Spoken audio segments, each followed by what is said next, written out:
Hi, in this video I'm going to demonstrate how to install a bathroom heater. This has to be drilled into the wall and wired into the electrical supply of your house. So the first step would be to decide where in the bathroom you want to have this heater.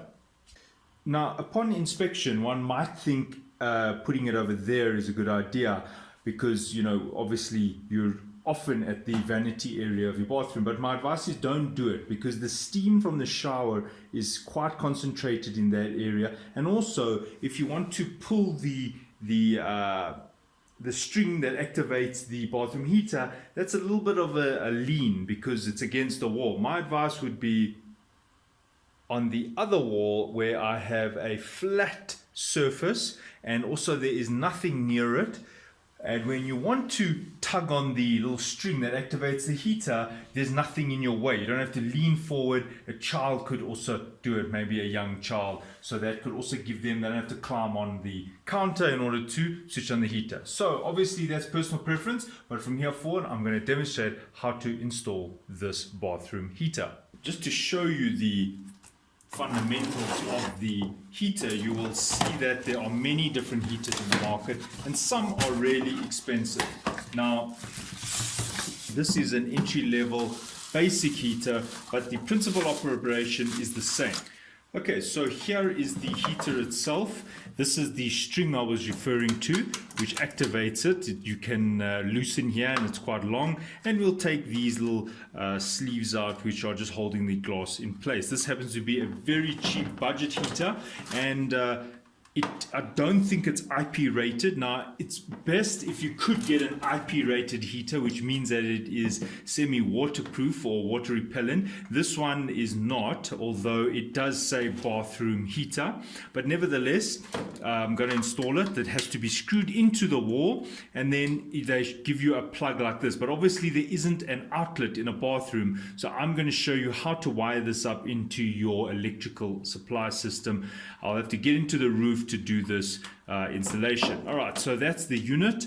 If you did have a supply outlet in your bathroom, then you could just plug it in. But obviously, for safety purposes, very few bathrooms do have a plug option for the bathroom. I'm not talking about the shaver option. I'm talking about an actual outlet where you can plug in for obvious reasons. Okay, so I'm going to now install this. Right, looking at some of the items you will need to do this installation. First is a spirit level. The spirit level is used to make sure the heater is installed straight. You will also need some trunking because we are going to be running additional cable to the plugs point or your DB board. Well, you'll need some trunking, and that spirit level will also come in handy there. Then in order to stick this on the wall, you could drill it in, which I don't recommend. Just glue it in. Some people prefer a hot glue or with the glue gun, which you have to plug into the electricity. I prefer a cold glue.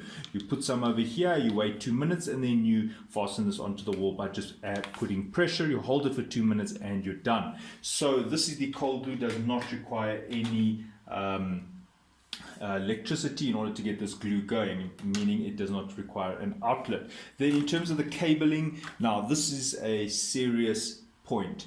Use the correct cable. Now, it's easy to say use the correct cable without telling someone what does it mean when you say correct. Well, this is a heater. This heater is specified for 1200 watts. Now, this happens to be 1.5 millimeter cable. 1.5 millimeter cable is usually run for lighting. Lights don't use kilowatts, especially in domestic applications.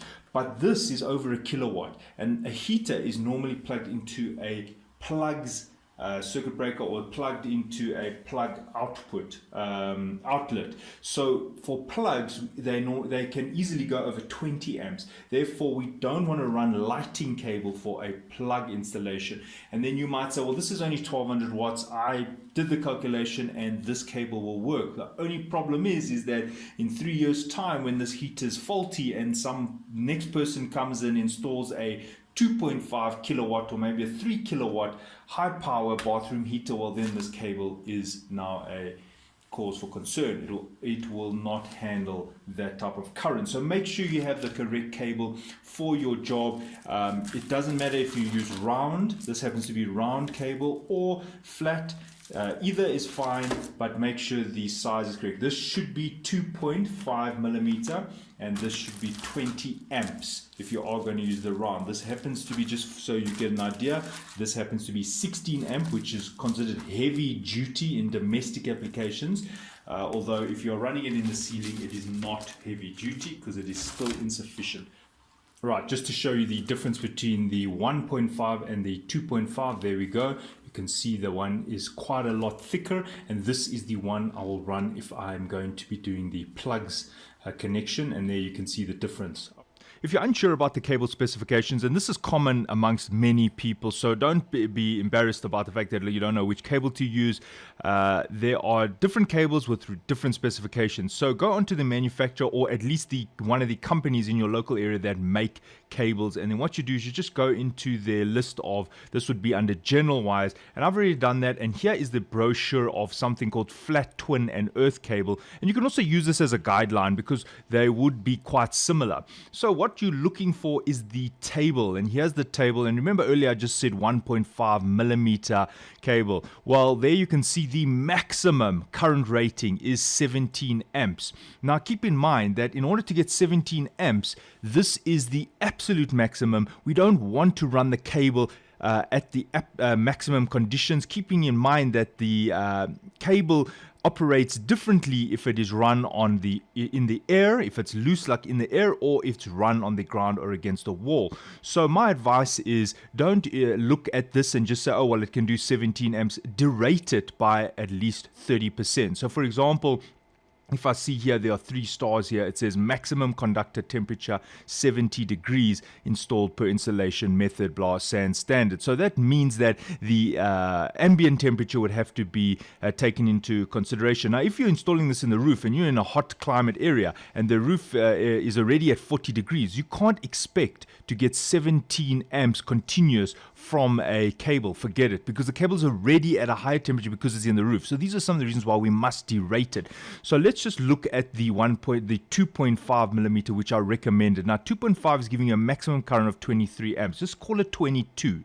And I do that for a reason. 22 amps because of the temperature.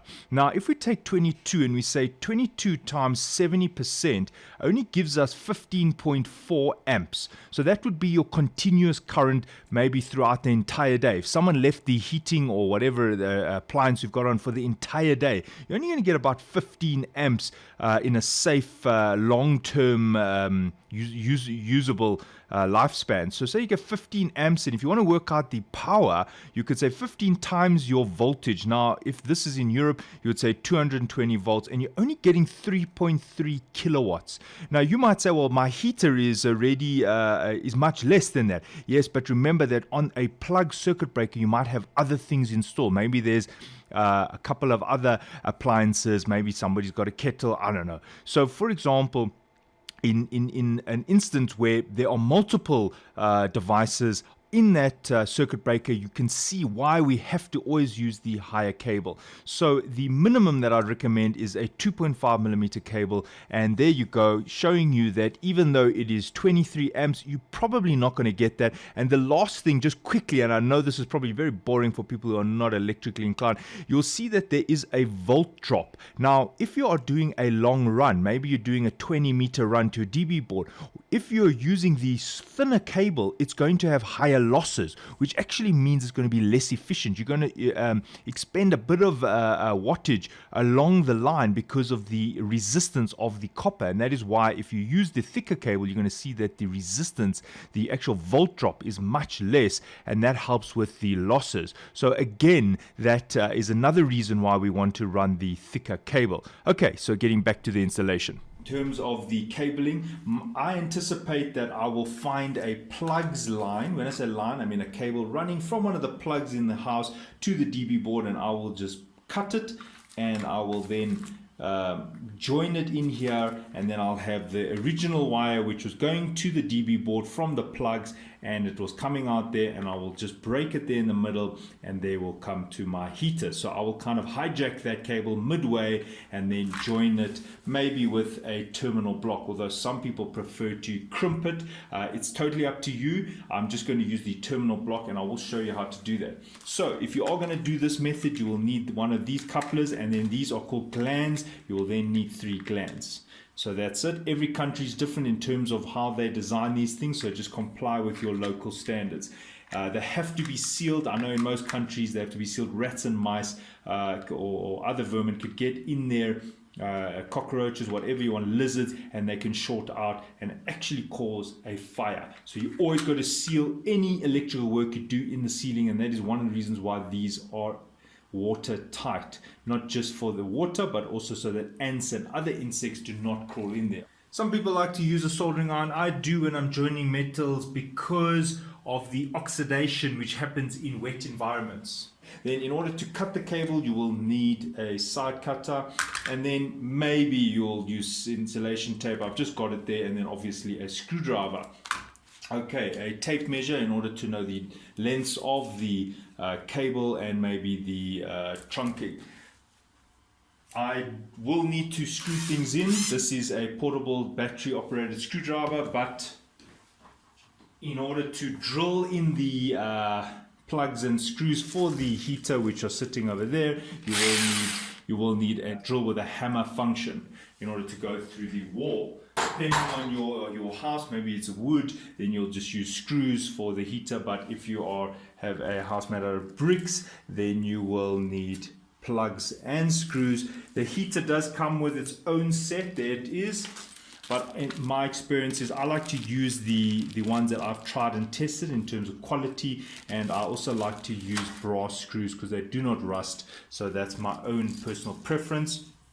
And then lastly, which I don't think you will need for this application, is just a multimeter. This is really just a voltmeter, because this will allow me to measure if there is voltage when I'm working on the wires. Otherwise, I may get an electric shock. So ideally, have everything off. Don't cut wires while the power supply to your house is still on. You've got to switch off everything, maintain that the electricity is off. And just by the way, in many households, the lights circuit is not earth. That means that you might trip some of your circuit breakers, but the lights stay on because they are not going through the earth leakage. Therefore, you've got to proceed with caution. My advice is just switch off the complete circuit breaker that feeds your entire residence. Otherwise, you may risk getting electric shock. Maybe you think you found the plugs wire and it's actually a light wire and it's still on, and it will not protect you because it is not connected to the earth leakage. Okay, I don't anticipate running the cable into the DB board, but at the end of the video I will just show you what happens if you had to run it into the DB board. Maybe you could not find a cable en route. I really think I am going to find a cable en route. I'm going to get into the ceiling shortly, but what happens if you didn't? Well, then you will have to manually run a cable all the way to a DB board, which I will show just what happens in the DB board. Alright, this can be done by somebody who's got only minor electrical knowledge. You can follow this tutorial step by step. I will try and explain every step, so that does make the video longer. But if you are somebody who does know more about electrical engineering and drilling and so forth, well, then just skip ahead or put it in fast forward. Right, so I'm just making a pilot hole, and this is where I want to go and find it in the roof, in the ceiling area under the roof. So I'm just putting a marker there so that when I get into the ceiling, on top of the ceiling, then I can see where the position must be. Now my advice is don't cut your cables yet. First get into your roof and then decide how long the cable will be. It's easy to cut it once it's come through here, but difficult to guess how much you're going to need by threading it through. So now we get into the roof. Right, so I have had a quick squiz in the roof and I seen that there is nothing in the way over this place where I'm just about to drill. And before you drill into the ceiling, make sure you've just checked that you're not drilling into another wire or a cable run. Right, considering I've already measured the length that I need and I'm not running it to the DB board, I'm going to start feeding the cable through here. If you are running it through the DB board, my advice to you is to start at the DB board and come this way.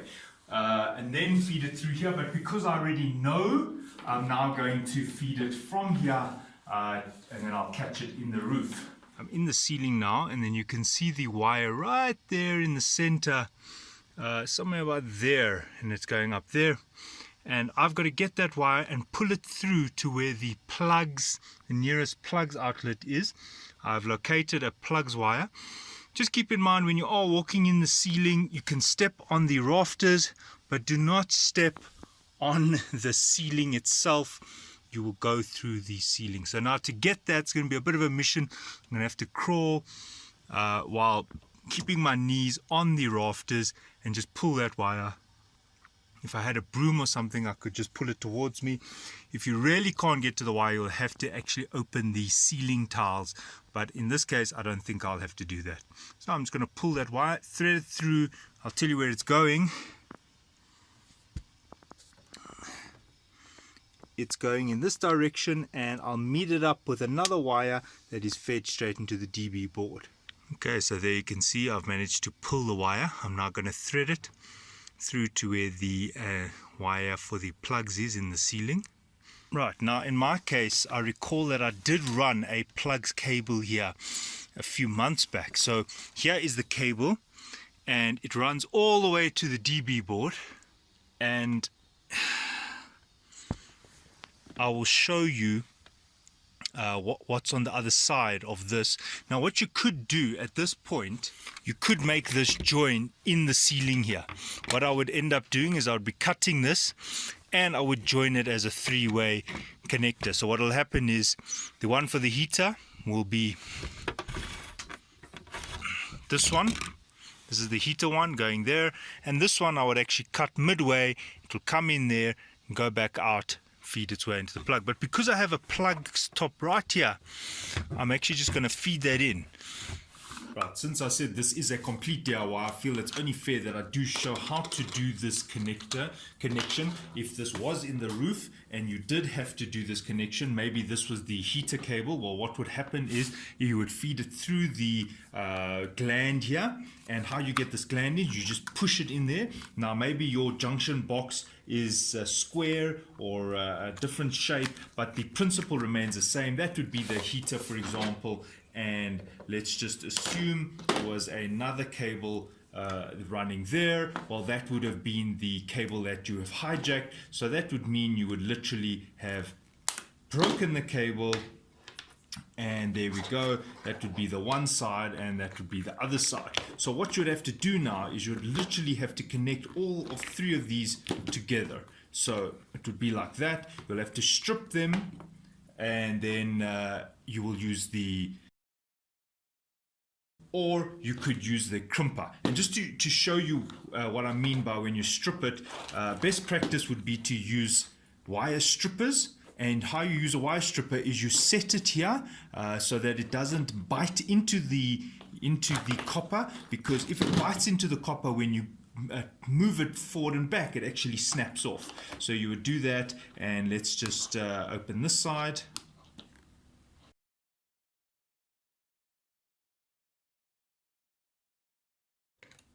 Now you join these together. My advice is to use pliers. It's hard to do this with your hand. And what happens is over time, there is a bit of residue that's between these wires, and it oxidizes and it doesn't make good contact. So this is why we want to fasten it even harder by using the terminal block. we will then open this up and tighten it in there. If you're not comfortable with the terminal block and you want to use the crimping one, that's also a good idea. You will just then use a crimper, and then my best is to actually solder it, although that is overkill. Then remember, you'll have to tape it up with some tape, and then you will do this 3 times with the live, neutral and earth, and you keep them separate from each other, and then you'll have to close this little junction, and this happens to be M5 screws, and there you go. This would be the wire going, say this was the one you hijack, and this would then be going off to the heater, and that's how you do it.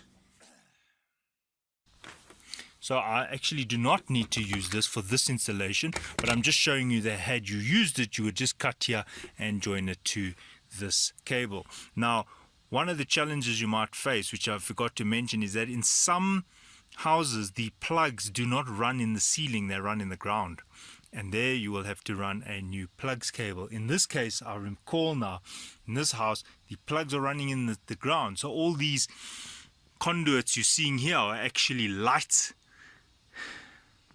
These are for lights, and it is not good practice to hijack one of these for heaters. So it needs its own cable, and that is why I have an additional cable running here, which I ran for plugs alone. Right, now it's time to mount this particular design. What you've got to do is you've got to rotate that, which will make some space for you to get to the screw. You unscrew this screw, and then you rotate the other side. There we go, which gives you access to this screw.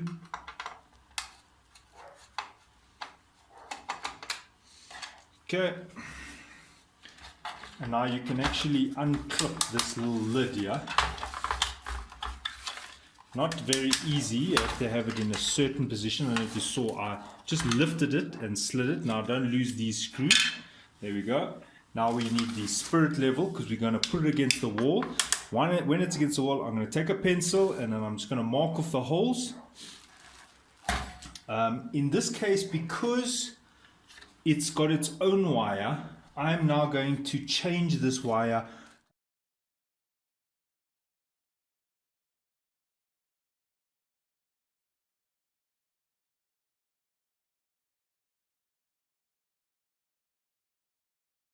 Alright, so that looks like a good place. I'm going to just use the spirit level. I'm going to flip this down. Okay.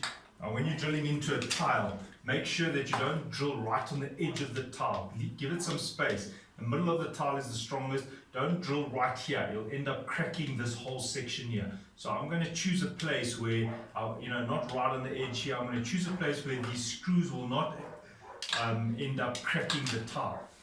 Right, when drilling into a tile, start with the smallest bit possible and just be very gentle. Sometimes it's best actually not to use it on the hammer action.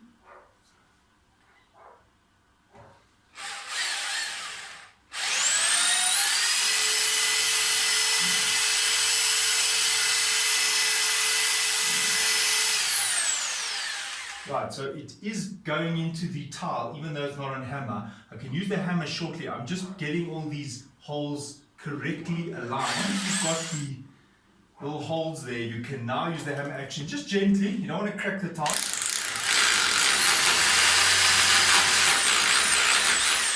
Right, now that the pilot holes are done, you can come with the correct size, and you match the size of the drill bit with the size of the plug. This happens to be a 7mm because the plug is a 7mm.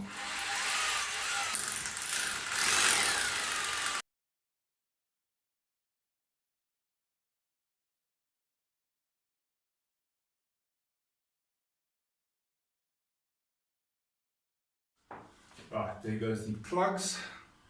Now when you drill into a wall, make sure there are no pipes or electrical cables running in the wall. You see the pipeline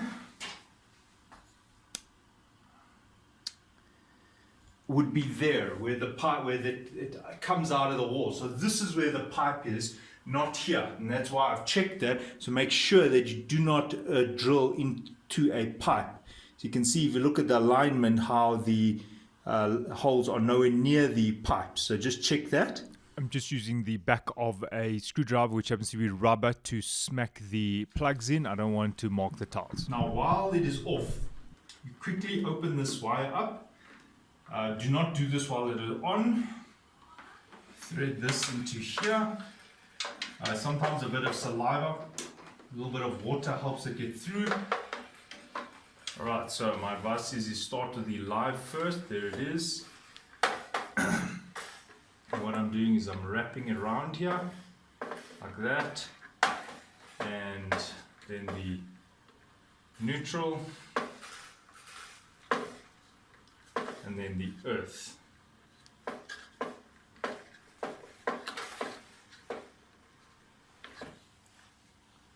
Okay, I'm just going with the soldering for the reason of the wet, moist environment, and also this is solid versus stranded. So because I'm joining because we're joining solid and stranded, I prefer to use solder. The stranded tends to shift around, so you don't have to do this. You could just twist them like I did. They were originally just twisted. You could have just left them twisted. You definitely do not have to solder, but I'm just showing you best practice. And now I'm just putting them in the terminal block.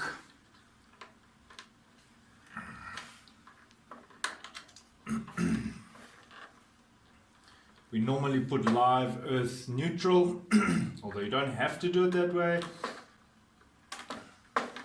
Again, just showing you best practice.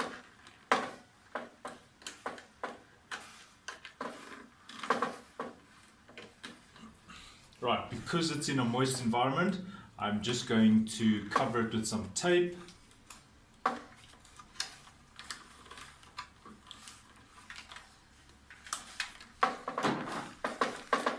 Right, now I'm just going to let that thread like that and make sure that this thing can move and this is not in any way. Right, so that's it. So there you can see I've hardwired it into the light. Now it's time to screw in those.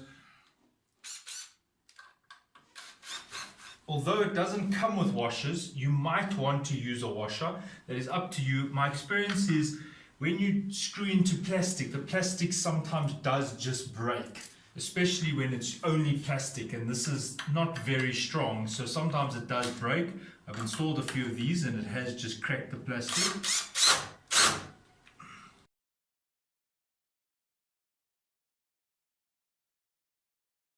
Okay, just to show you where the screws go, there are the two and there are the other two. Alright, you can pull these out. These are the bar stabilizers. Just during travel, the bars mustn't rattle. And you can see this is with the activator there, the switch. Now we've got this. So now we're going to do the chunking. So I'm going to measure how much chunking to cut. This is 31.5. Now we measure the trunking. And you can see that it's 31.5, which is here, but my advice is to go 1 centimeter more, so take it to 32.5, and you'll see why in a second.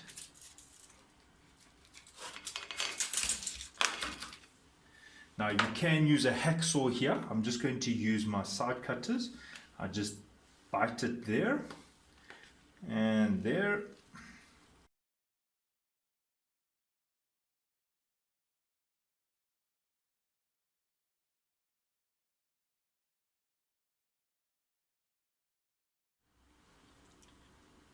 Now my advice is put it mostly in the middle, for the reason that when you squash it onto the wall, you don't want the glue coming out the sides, because this glue, when it dries a bit yellow. You don't really want a yellow mark on the wall.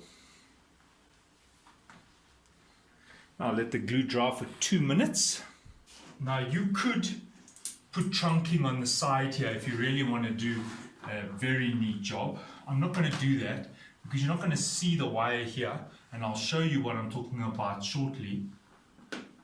And when you do the cable, you've got to bend it in the way that it would actually sit. So there we go. There we go. And now be careful of putting this on the wall because the glue will mark the wall. You want to first get the cable in it. There we go.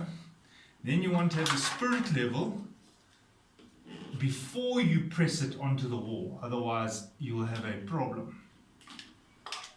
And just make sure that it's straight. There it is, straight. And just keep pressing it. I can hear the glue. It's definitely stuck. Okay, my advice is to leave this now for at least 10 minutes. You can now go and wire up and switch on. I've got some cleaning spray here, some spirits just to clean where dirty hands have touched. So I can see there's some dirt here.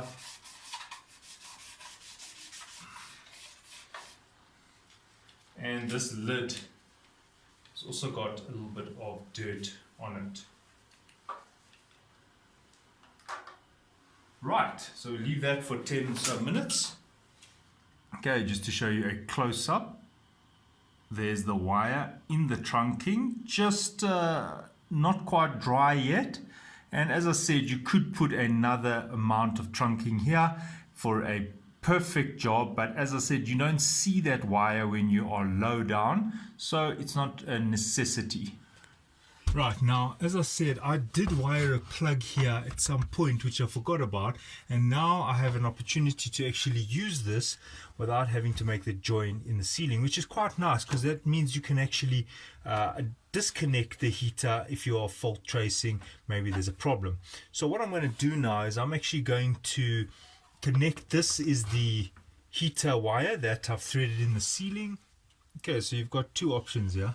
You could wire it into a plug, and you could have a plug in, you could switch it on and off, and then you know how to wire a plug. Live is on the right, so it would be like that. Remember the right when you're looking that way. Alright, and don't forget the earth. However, since I said that the point of this is that you're going to hardwire it into your plugs, I'm going to demonstrate that aspect. So what I'm going to do is I'm actually going to unplug this, and I'm going to show you how to wire it into the plugs. And there we take the cover off, and you'll find there are some screws here. So I will now just take those screws off.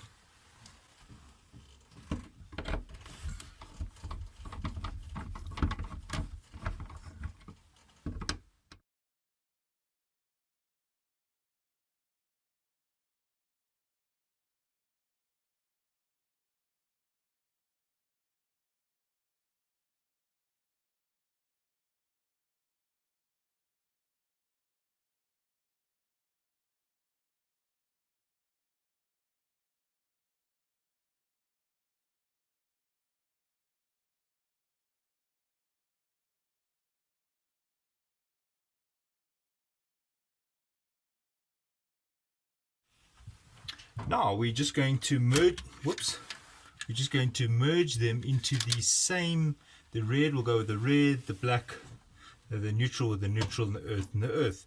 So it's best to, when you to actually join them with pliers and actually twist them so that they can share that plug top. Now I'm now showing you how to wire it directly into a plug. You could have done the plug top option where it goes in and you plug it in and out, but that's quite elementary. I wanted to show you a little bit more in terms of if you had to wire it yourself. So when you open the plug top, you should see something like this. You only have three wires. It's a live, neutral, and earth. Make sure they are off. So this is actually not off, so I'm going to switch it off now, and then I'm going to wire that in. And these are star. It's a star screwdriver. It's quite a heavy duty fitting, and keep in mind you should not touch that thing now because it is actually on. Now earlier I said you may want to use a voltmeter, so I'll just put the voltmeter there just to show you what it will do. I'm just going to show you. I'm going to put the red one on the red wire and the black on the black, and you can see that I'm getting 235 volts there. So that is showing me that this is on. Now you don't have to have a multimeter. You could just switch off your mains. I'm going to switch off one of the plugs here, Now I have switched off one of the plugs. This is the plug wire, and I just want to confirm that it is off. And there you can see the electricity is off. But I'm not going to switch off my entire house electricity just for this. Although for people who are not familiar with electricity, I highly recommend you completely disconnect your power. Now, just by the way, even though the electricity is off, if I did touch the earth onto the black one, for example, it would trip. So I'm not going to do that. Now you can see they're sharing the connector here, the slot, and I'm just going to make this very tight.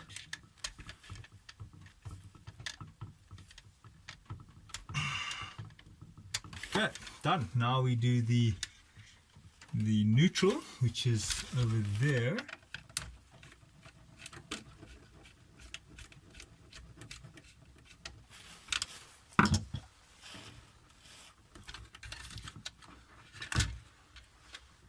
And as I said, for those who are new to electricity, if you touch the neutral, it's not common, but you could get a shock. It can happen that there is a what do you call it, a spurious a spike that comes through on the neutral, although it shouldn't happen, but it can happen. That is why it's best to actually switch the power off. Although, as you can see, I'm not actually touching the wires, but even if I did, I probably would not get a shock, unless maybe the pool got switched on at the exact same time, or somebody operated a piece of high current or high power equipment at the exact same time as I touch as me touching it. All right, so there's the neutral, and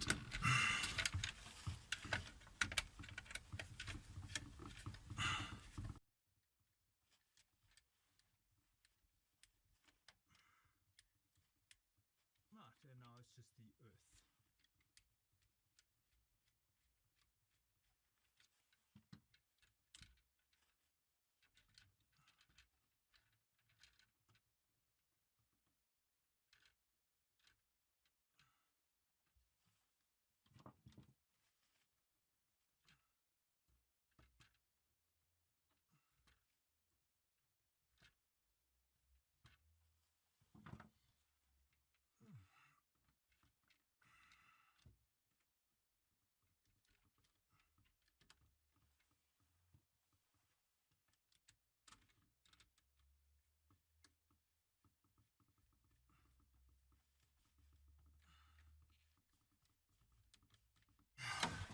And as you can see, it is now hardwired into this plug top. Right, and that is the other method. Remember that this is effectively what we've just done inside here is effectively the same as this. I didn't do this in the roof for the fact that I had a plug here, and it's actually easier to work it. All right, so now it's time to actually go and switch on the power and just check that everything is working. Right, so I waited 10 minutes and it's time to put the top trunking on, the cover. Now, I don't know if you remember, I cut this longer than this one. And the reason is that it can, if you see there, that is the initial length, but because I cut it a centimeter longer, it actually allows me to cover it almost to the ceiling. And there we go.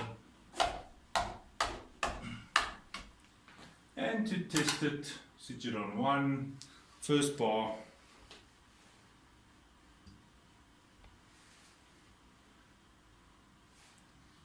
you can see the first bar is coming up and the second bar is coming up now. So there's the installation, and there's the side view. Now, as I said, you could put trunking here. I'm not going to, you can't actually see this, but as I said, the correct way would to actually put the trunking going here as well. I don't feel it's necessary in this installation, but I am showing you that you can do that.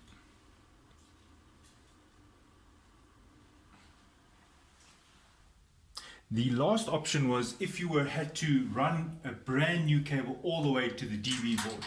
So what you'd have to do is you'd open the DV board and you would loosen these little screws that hold the plate, the face plate on,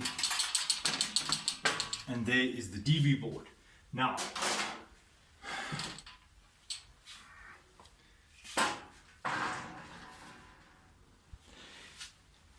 you would then need to select one of the circuit breakers that you would be happy with as the one for your heater. Now, as you can see, I've labeled these plugs, the lights, L standing for lights and P standing for plugs.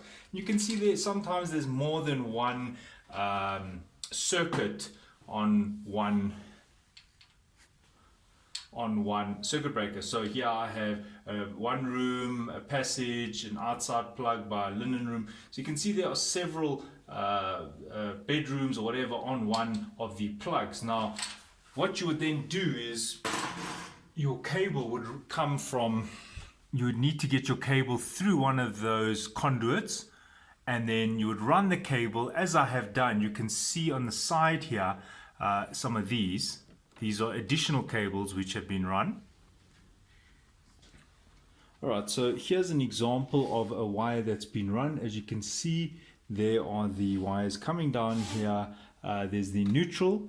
The neutral gets wired into one of the neutral boards, terminal blocks there. And you can see the live happens to be coming over here. So there is the live. This is a 20 amp breaker. Now on the top is the supply line. So all I've done is I've put a jumper cable here of the same or higher capacity cable. So what it's done is this is the supply coming in, and I've just jumpered it onto this additional circuit breaker which I've added. Then there is the wire which would then run, for example, to your heater. So to recap, for your wire would come through the conduit here, then it would look something like this. Then you would open it and separate it, and you see the neutral, in this case, is sitting on that neutral bar. The live, for example, would then run into the new circuit breaker or onto one that's already there. There we go. And on the top row, you would just have to make sure that it is connected to your supply. If this is too confusing for you or you're finding it very difficult, do what I just said, where you find a plug cable that's on the route, you just cut it, and then you can hijack it on the way, or you can wire it into an already present plug top, which I did. So now I've shown you 3 methods to wire the heater to your supply. I hope this video was informative. Thanks for watching. Cheers.